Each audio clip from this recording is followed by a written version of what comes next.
नमस्कार, मैं हूं राहुल राजपूत। देश आजादी का अमृत महोत्सव मना रहा है। देश पर सर्वोच्च बलिदान देने वाले वीरों को नमन कर रहा है।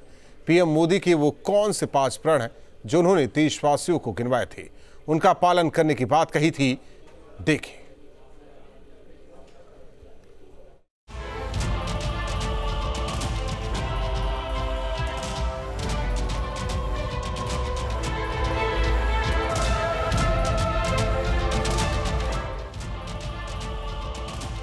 हर घर तिरंगा, हर हाथ तिरंगा। देश आजादी का अमृत महोत्सव मना रहा है। राष्ट्रभक्ति के अमृत पर्व का आरंभ। प्रधानमंत्री मोदी ने 12 मार्च 2021 को साबरमती से दांडी मार्च को हरी झंडी दिखाकर किया था। आजादी का अमृत महोत्सव आजादी की 75वीं सालगिरह के 75 हफ्ते पहले शुरू हुआ था और 15 अगस्त 2023 को इसके समापन की तारीख है। 15 अगस्त 2022 से 75 सप्ताह पूर्व आज प्रारंभ हुआ है और 15 अगस्त 2023 तक चलेगा। हर नागरिक का संकल्प होगा, हर संस्था का संकल्प होगा, हर संगठन का संकल्प होगा देश को आगे ले जाने का, आजादी के दीवानों को श्रद्धांजलि देने का। आजादी के अमृत महोत्सव में हर वर्ग, हर धर्म, हर समुदाय ने हिस्सा लिया। कश्मीर, जहां कभी नौजवानों का ब्रेन वॉश करके उनके हाथों में बंदूक थमा दी जाती थी, वहां के बच्चों के हाथों में तिरंगा है जिस पर उन्हें गर्व है। आजादी के अमृत महोत्सव के 2 मुख्य कार्यक्रम हैं हर घर तिरंगा और मेरी माटी मेरा देश। हर घर तिरंगा अभियान का मकसद लोगों के दिलों में देशभक्ति की भावना को बढ़ाना है और स्वतंत्र भारत की यात्रा में जिन महापुरुषों ने योगदान दिया है उनके त्याग और बलिदान को याद करना है। अमृत महोत्सव के लिए प्रधानमंत्री मोदी ने 5 प्रण भी निश्चित किए हैं। देश के विकास का लक्ष्य, गुलामी की मानसिकता से आजादी, अपनी विरासत पर गर्व करना, एकता और अखंडता, नागरिक कर्तव्यों का पालन। 9 अगस्त 2023 से 15 अगस्त 2023 तक मेरी माटी मेरा देश मुहिम भी पूरे देश में चलाई जा रही है। इसे पंचायत, तहसील, शहरी निकाय, राज्य और राष्ट्रीय स्तर पर चलाया जा रहा है। मेरी माटी मेरा देश अभियान के जरिए देश अपने वीरों को श्रद्धांजलि दे रहा है। हर गांव से मिट्टी इकट्ठा कर उसे कलश में भरकर दिल्ली लाया जा रहा है। इन कलशों को कर्तव्य पथ पर लाया जाएगा। देश भर से लाई गई मिट्टी से एक अमृत वाटिका बनाई जाएगी। इस उद्यान में देश के लिए सर्वोच्च बलिदान देने वाले वीरों का स्मारक बनाया जाएगा। मेरी माटी मेरा देश का मुख्य समारोह नई दिल्ली में 27 से 30 अगस्त 2030 तक होगा। स्वतंत्रता दिवस पर दिल्ली के लाल किले पर होने वाले भव्य कार्यक्रम में देश भर से करीब 1800 विशेष अतिथि बुलाए गए हैं, जिनमें वाइब्रेंट विलेज के सरपंच, शिक्षक, किसान, नर्स समेत अन्य क्षेत्रों के लोग शामिल हैं। इस कार्यक्रम में जालौन के प्रगतिशील किसान को कार्यक्रम में शामिल होने का न्योता मिला है। किसान राजदीप गुर्जर स्वतंत्रता दिवस पर दिल्ली में आयोजित कार्यक्रम में जिले का प्रतिनिधित्व करेंगे। अभी भविष्य में हम लोग 4 से 6 महीने के अंदर ही यहाँ पर डिहाइड्रेशन प्लांट लगवाने वाले हैं, जिसमें हमारा मिर्च और प्याज, अदरक और पुदीना, इन सब चीज़ों के साथ काम शुरू होगा। डिहाइड्रेशन होके इनका वैश्विक बाज़ार में इनका हम लोग सप्लाई करेंगे। अभी इस काम को देखते हुए ही शायद प्रधानमंत्री जी के द्वारा हम लोगों को स्वतंत्रता दिवस के अवसर पर आमंत्रित किया गया है। हमारे एफपीओ का उसमें चयन हुआ है। इसके लिए हम लोग बहुत खुश हैं और बहुत ही आभारी हैं प्रधानमंत्री जी के कि उन्होंने हमें इस लायक समझा कि हमारे काम को उन्होंने इतना अप्रिशिएट किया है। स्वतंत्रता दिवस की पूर्व संध्या पर देश की ये महत्वपूर्ण इमारतों में लाइटिंग की गई है और ये इमारतें जगमगा रही। चाहे देश का कोई भी कोना हो, वहां रोशन कर जश्न मनाया जा रहा है।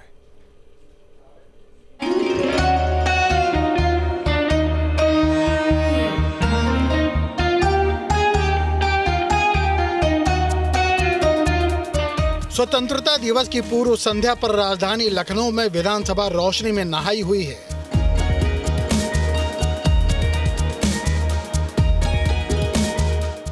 लोक भवन भी रोशनी से जगमगा रहा है। हर साल ये तैयारी की जाती है और ये इमारतें इसी तरह खूबसूरत दिखती रहती हैं।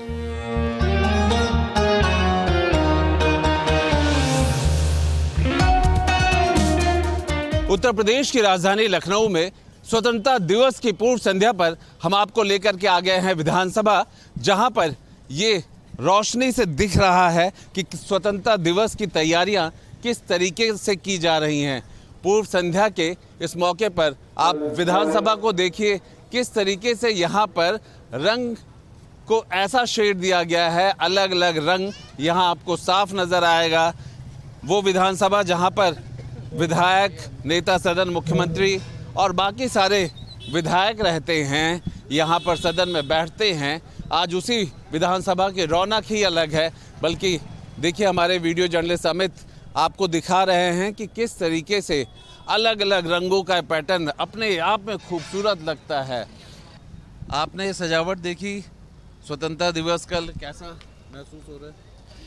बहुत ही अच्छा महसूस हो रहा है। सबसे बड़ी बात है कि इस परिस्थिति में भी जितना अच्छा हो सकता है, और कह सकते हैं कि काफ़ी मितव्ययता भी दिखाई जा रही है, लेकिन जो मुख्य जगह हैं उसको इतना उत्साहित करने के लिए अच्छे ढंग से सजाया जा रहा है कि लोगों को लगे कि वास्तव में इस दिन हम स्वतंत्र हुए हैं। खासी माहौल है, डेकोरेशन वगैरह, अमृत काल महोत्सव भी है और काफ़ी अच्छी सजावट पहले से बहुत अच्छी हो रही है। तो हम लोग तो बहुत ही एक्साइटेड हैं कि कैसा होगा। एक बार मैं आपको दिखाऊं कि देखिए इस लोक भवन के लगातार बदलते रंग को। पहले ये देखिए, शायद उससे ये समझ में आए कि भावनाओं का कितना बड़ा आदर होता है, स्वतंत्रता दिवस किस तरीके से महत्वपूर्ण होता है।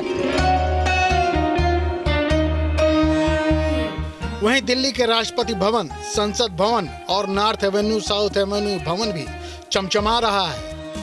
रंग बिरंगी रोशनी और उसके शेड्स गजब का एहसास कराते हैं। आप देख सकते हैं देश की राजधानी दिल्ली की हमारी इन इमारतों को।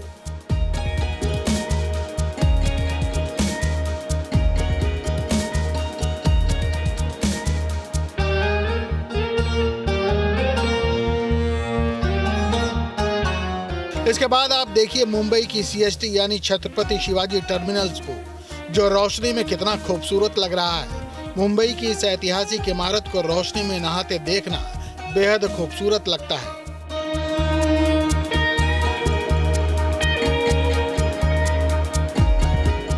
और अब एक नजर बेंगलुरु में विधानसभा पर, जो स्वतंत्रता दिवस की पूर्व संध्या पर तिरंगी रोशनी से नहाई हुई है।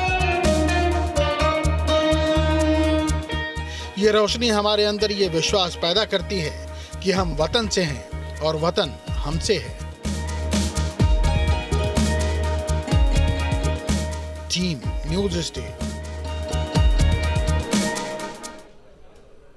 वहीं आज विभाजन विभीषिका दिवस बीजेपी मना रही। लखनऊ में सीएम योगी ने एक कार्यक्रम को संबोधित किया, कहा कि देश से बड़ा कोई धर्म नहीं हो सकता।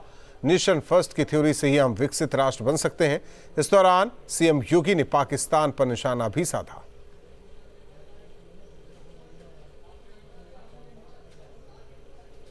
के अंदर जिन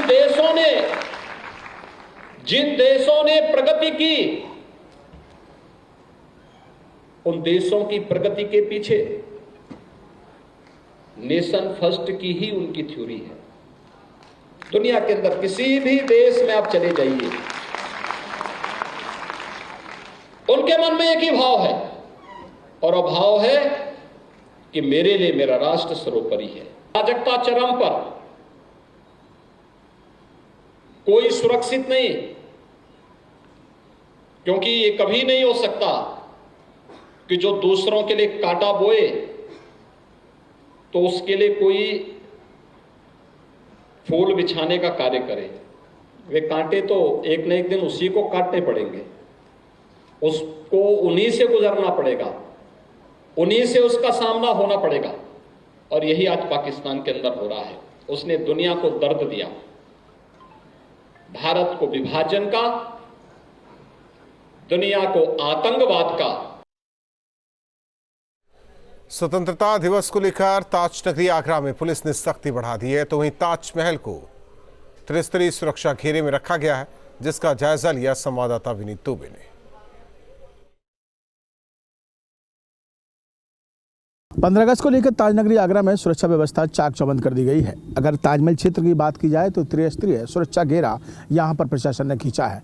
एक तस्वीर में आपको दिखा देता हूं, ये पूर्वी गेट है, वीवीआईपी इसको रास्ता कहा जाता है, ताजमहल की तरफ ये रास्ता जाता है। और यहां पर करीब 100 मीटर पहले ये बैरिकेटिंग्स लगी हुई हैं और इस बैरिकेटिंग्स पर तमाम पुलिसकर्मी जो हैं वो अधिकारियों की मॉनिटरिंग के साथ यहाँ पर खड़े हुए हैं। किसी भी वाहन को बिना चेकिंग के यहाँ से आगे नहीं जाने दिया जा रहा है। और क्या कुछ व्यवस्था है, क्या कुछ यहाँ पर चेकिंग की जा रही है, जानने के लिए एसीपी हबीब अहमद हमारे साथ मौजूद है, जो ताज सुरक्षा को देखते हैं। सर, देख रहा हूँ कि काफ़ी अच्छी व्यवस्था यहाँ पर आपने किया है लड़ने को लेकर। हमें निर्देश है कि सघन चेकिंग अभियान ताजमहल के आसपास चलाया जाए। इसी क्रम में ताज सुरक्षा पुलिस आज यहाँ पे चेकिंग अभियान चला रही है। विभिन्न प्रकार के वाहन जो एंट्री कर रहे हैं उन पर चेकिंग हो रही है, सभी के पासेस की चेकिंग की जा रही है। साथ ही ये कोशिश की जा रही है कि जो स्वतंत्रता दिवस है वो सकुशल यहाँ से व्यतीत हो जाए। करीब 15,000 से ज़्यादा कैमरे जो है वो पूरे शहर पर इस समय नज़र बनाए हुए हैं। और मैं ये तस्वीर आपको पूर्वी गेट की दिखा रहा हूँ ताजमहल की, जहाँ पर चेकिंग की जा रही है। इसी तरीके की तस्वीरें हैं आपको शहर भर में नजर आएंगी, क्योंकि स्वतंत्रता दिवस को लेकर आगरा पुलिस चौकन्नी है। वीडियो जर्नलिस्ट मनोज के साथ आगरा से विनीत दुबे, न्यूज उत्तर प्रदेश। आज़ादी के आंदोलन की दशा और दिशा तय करने वाली यह चौरी चौरा की घटना की याद में प्रतिवर्ष होने वाले कार्यक्रम में बदलाव किया गया है। अब इस आंदोलन में शहीद हुए किसानों को तो श्रद्धांजलि दी जाएगी, लेकिन अंग्रेजों के 29 पुलिसकर्मियों को नहीं, जिनकी थाने में लगाई गई आग में जलकर मौत हुई थी। पहले इन पुलिसकर्मियों को भी अपनी ड्यूटी के लिए शहीद मानकर श्रद्धांजलि देने की परंपरा थी। अब इसको अंग्रेजी हुकूमत का मानकर इस पर रोक लगा दी गई है।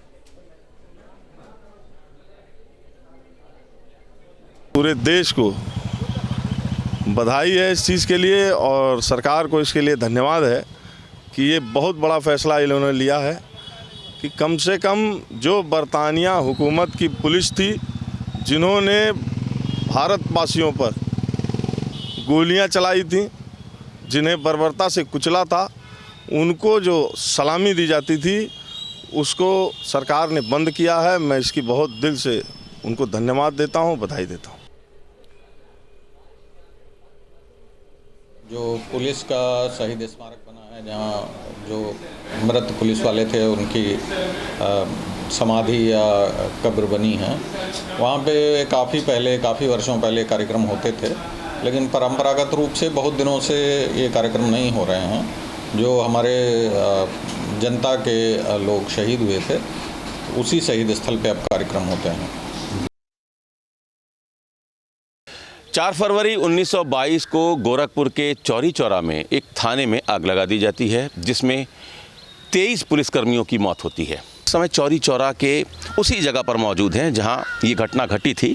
आप सामने देखिए, ये शहीद स्मारक के नाम से आप देखिए, यहाँ 23 अलग अलग नामों के साथ अलग अलग यहाँ छोटी छोटी कोठरियाँ बनाई गई हैं और उस पर नाम लिखा गया है जिन लोगों की मौत हुई थी। लेकिन यहाँ आप देखिए, इस पर शहीद स्मारक लिखा हुआ है, शहीद स्मारक लिखा हुआ है। और हर 4 फरवरी को यहाँ बाकायदे पुलिस का कार्यक्रम होता है। 15 अगस्त को भी एक श्रद्धांजलि दी जाती है, लेकिन इस बार 15 अगस्त से ये परंपरा बदल जाएगी। अब इन पुलिसकर्मियों को शहीद का दर्जा नहीं मिलेगा। ये पिछले कई सालों से ये मांग थी यहाँ के लोगों की कि जो लोग निहत्थे लोगों पर गोली चला रहे थे, क्रांतिकारियों और आंदोलनकारियों पर जुल्म कर रहे थे, उनको शहीद का दर्जा क्यों दिया जाए, उनको सलामी क्यों दी जाए। तो अब इस पर एक बड़ा फैसला हुआ है कि इन पुलिसकर्मियों को न तो सलामी दी जाएगी और न ही इनको शहीद का दर्जा मिलेगा। वीडियो जर्नलिस्ट प्रदीप के साथ अमित सिंह, न्यूज़ स्टेट, चौरी चौरा, गोरखपुर। 14 अगस्त 1947 को जब हिंदुस्तान का बंटवारा हुआ तो पाकिस्तान बना। उस समय पाकिस्तान से आए हिंदुओं के जख्म अभी तक भरे नहीं हैं। ऐसी एक महिला हापुड़ की रहने वाली पुष्पा देवी, जो अब 96 साल की हो चुकी हैं, लेकिन बंटवारे के वक्त पाकिस्तान से आने पर जो खौफनाक मंजर उन्होंने देखा था, उस खौफनाक मंजर को वो आज तक नहीं भूल पाई हैं। मौत के साए का वो सफ़र आज भी याद करके पुष्पा देवी सहम जाती हैं। गदर 2 रिलीज़ हो चुकी है। गदर 1 जब आई थी, आज से काफ़ी साल पहले गदर 1 जब आई थी तो उसमें हिंदुस्तान और पाकिस्तान के बंटवारे का दर्द दिखाया गया था। आज हम एक ऐसी ही शख्सियत के पास हैं जिन्होंने ये दर्द, पाकिस्तान और हिंदुस्तान के बंटवारे का दर्द जो है वो अपनी आंखों से देखा है और वो बामुश्किल बचकर जो हैं वो भारत आई थीं। पाकिस्तान के 1929 में सिवालकोट में पुष्पा देवी का जन्म हुआ था, जिस समय 14 अगस्त 1947 को जिस समय हिंदुस्तान पाकिस्तान का बंटवारा हुआ था वो मात्र 18 साल की थी। उन्होंने अपनी आंखों से देखा था कैसा मंजर था, कितना भयानक मंजर था। आइए बात करते हैं। वहाँ पर क्या माहौल था जब डॉक्टर दौर था, हम थे ना पिताजी का नाम। वहाँ क्या माहौल था पाकिस्तान में? वहाँ तो बहुत शांति का माहौल था। पहले जब लड़ाइयाँ नहीं होती, बच्चा था स्कूल में ठीक था। हम पढ़ने जाते थे, थाल मिठाई का लेके जाते थे कि बच्चा पढ़ने आया है, इनकी पढ़ाई शुरू हुई है। अच्छा, फिर क्या हुआ जब माहौल खराब हुआ? तो बाद में माहौल हो गया था, ऐसी लड़ाई हो गई कि छिप गए, कहाँ छिपे कहाँ जाए। एकदम हो गया ना बाहर, अंदर हम खेल रहे हैं तो बाहर पता लगा काट रहे हैं। किसको काट रहे हैं? हिंदुओं को काट रहे हैं, मुसलमान हिंदुओं को काट रहे थे। जब पता लगा हिंदू काट रहे, दोनों टुकड़े किया जा रहे उनका धक्के मार। इतना रात में बच्चे कुछ कहने की बात। करंजीत, न्यूज़ स्टेट, हापुड़। बढ़ते आगे, रामपुर में बीजेपी सांसद घनश्याम सिंह लोधी ने प्रेस कॉन्फ्रेंस कर भारत और पाकिस्तान की तुलना की। उन्होंने कहा, देश के बंटवारे से देश को दंश झेलना पड़ा, लेकिन जो बंटवारा चाहते थे आज वो कहाँ है और हम कहाँ हैं। पाकिस्तान में आज की तारीख में भुखमरी फैली है, हमारा भारत आज अमृत काल में कदम रख चुका है। बंटवारा हुआ तो देश को इसका दंश झेलना पड़ा, लेकिन जो बंटवारा चाहते थे आज वो कहाँ हैं और हम कहाँ हैं। इसकी तुलना की जाए तो ज़मीन आसमान पर अंतर है। आज पाकिस्तान कहाँ खड़ा है और हिंदुस्तान कहाँ खड़ा है, क्योंकि पाकिस्तान में आज की तारीख में भूखमरी फैली है और हमारा भारत आज अमृत काल में कदम रख चुका है, क्योंकि यहाँ अमृत काल चल रहा है। 76 वर्ष हो गए और मैं समझता हूँ कि 25 साल हैं 100 वर्ष पूरे होने में। 25 सालों में विश्व गुरु हमारा देश होगा।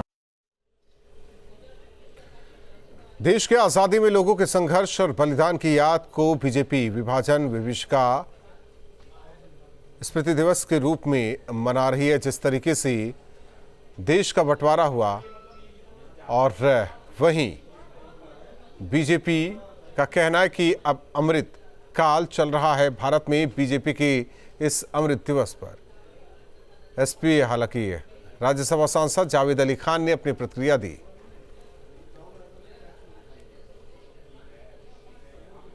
मौन तो वो पूरी पार्टी ही है। प्रधानमंत्री 90 दिन से मणिपुर में हिंसा हुई, अब तो 3 महीने से ज़्यादा हो गए।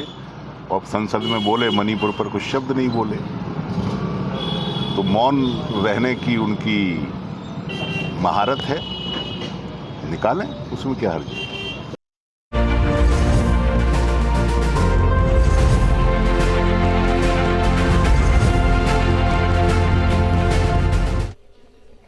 बढ़ते आगे, मथुरा में कृष्ण जन्मभूमि को लेकर चल रहे भूमि विवाद में नया मोड़ आ गया। श्री कृष्ण जन्मभूमि मुक्ति निर्माण ट्रस्ट ने विस्तृत वैज्ञानिक सर्वेक्षण की मांग करते हुए सुप्रीम कोर्ट का दरवाजा खटखटाया है।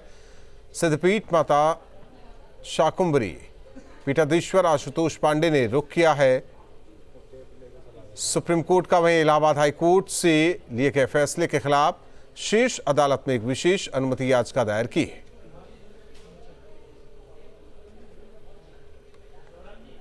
मैं आपको बताना चाहूँगा कि श्री कृष्ण जन्मभूमि जो लैंड है 13.37 एकड़ जो लैंड है वो उसका पे जो पूरा मालिकाना हक है वो श्री कृष्ण जन्मभूमि न्यास का है, और उसी को लेकर हमने एक याचिका दाखिल करी है कि ये जो अगर देखा जाए तो उसकी जो बुनियाद है, जो ईदगाह की जो बुनियाद है या उसमें जो कुआं है या उसमें जो अन्य प्रतीक चिन्ह हैं, वो कहीं ना कहीं श्री कृष्ण जन्मभूमि स्थान से ही जुड़े हुए हैं।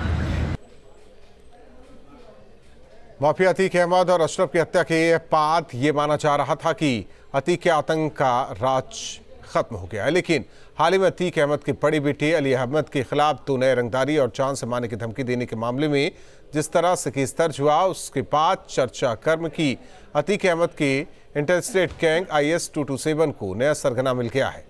अली अहमद नैनी सेंट्रल जेल में बंद है, लेकिन उसके खिलाफ मुकदमों की संख्या लगातार बढ़ रही है।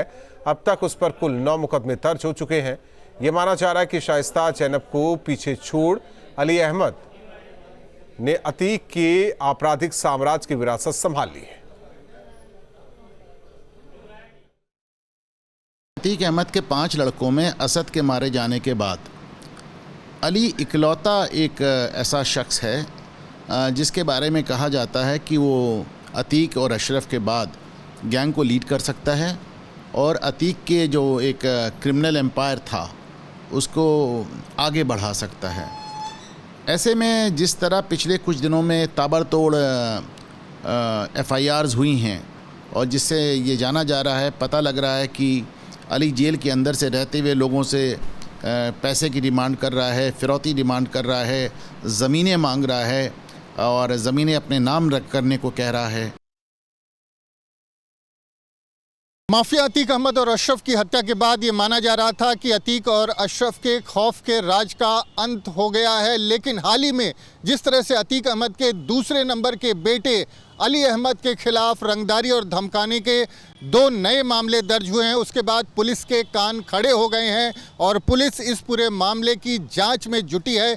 पुलिस को ऐसा लगता है कि अतीक अहमद के इंटरस्टेट गैंग IS 227 का नया सरगना हो सकता है अली अहमद, और इस लिहाज से अब अली का जेल ट्रांसफ़र करने की तैयारी भी प्रशासन कर रहा है। लेकिन अली पर जो मामले 2 दर्ज हुए हैं उनमें दोनों मामले प्रयागराज के करेली थाने से संबंधित हैं। करेली थाने में अली अहमद के खिलाफ रंगदारी के लिए न सिर्फ धमकाने के मामले दर्ज हुए हैं बल्कि जान से मारने की धमकी भी दी गई है, और इसके पहले भी अली के खिलाफ रंगदारी का मामला दर्ज हुआ था। अली ने एक रिश्तेदार से 5 करोड़ रुपए की रंगदारी मांगी थी, जिसके बाद अली को गिरफ्तार किया गया था। अतीक अहमद के आपराधिक साम्राज्य को नया वारिस मिल सकता है या मिल गया है, क्योंकि अली लगातार जो IS 227 गैंग है उसका संचालन कर रहा है। और जिस तरह से अतीक अहमद के ज़माने में लोगों को धमकाया जाता तो उनकी ज़मीनें लिखाई जाती थी, उनसे रंगदारी मांगी जाती थी, अभी भी अतीक गैंग उसी तरह से ऑपरेट हो रहा है। तो अब देखना ये होगा कि प्रशासन और पुलिस अली अहमद और अली अहमद के गैंग से कैसे निपटती है। प्रयागराज से वीडियो जर्नलिस्ट विवेक श्रीवास्तव के साथ मानवेंद्र प्रताप सिंह,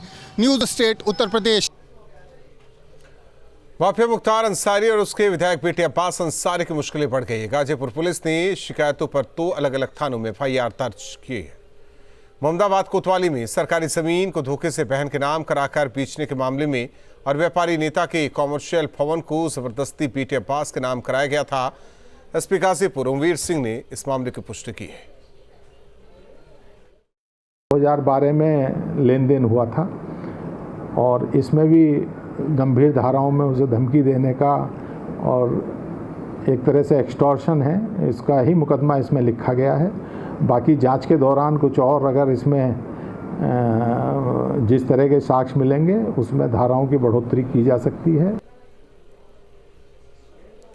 और इसी के साथ फाइनल बुलेटिन में बस इतना ही।